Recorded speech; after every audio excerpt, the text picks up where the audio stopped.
The first speaker that we have, and that I have on the list, is for the AfriForum organization. You have the floor. Thank you, Mr. President.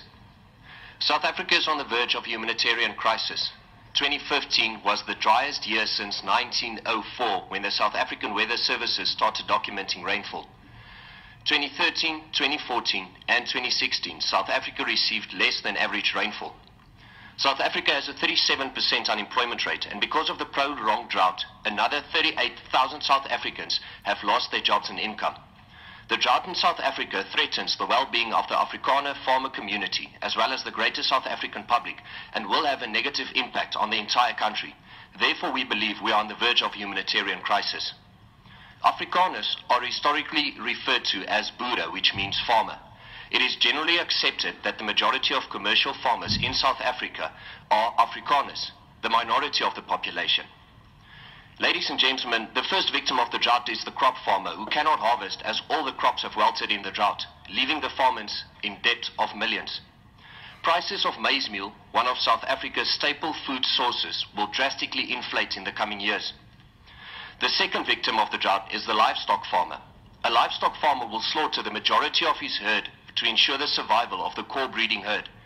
It takes a livestock farmer up to 7 years to rebuild this herd up to its original size. Because of this, the price of meat in South Africa will increase in drastic steps. The third victim of the drought is the South African public. The majority of South Africans spend up to 60% of their income on basic food products. Therefore, the hike in food prices will make basic food products unaffordable in South Africa. The poorest of the poor will become even poorer. Mr. President, I want to put it on record that the South African government has done nothing of note to help the commercial Afrikaner farmer. Yes, the South African government allocated 212 million rand to 7 provinces in November 2016 after they were declared disaster areas. Now, this might sound like a lot of money, but in reality, in 2015, 114 million was allocated to one province after it was declared a disaster area. This 114 million rand was enough to last small farmers for only 2 days. Therefore, it is easy to see that 212 million rand will have little to no effect in 7 provinces.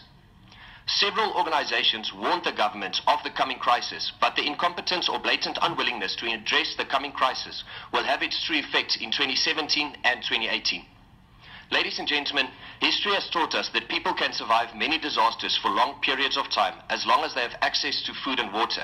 However, hunger does not listen to reason, and as soon as food becomes unaffordable, we will surely see a surge of uprisings from the South African public, which will weaken an already weak South African economy.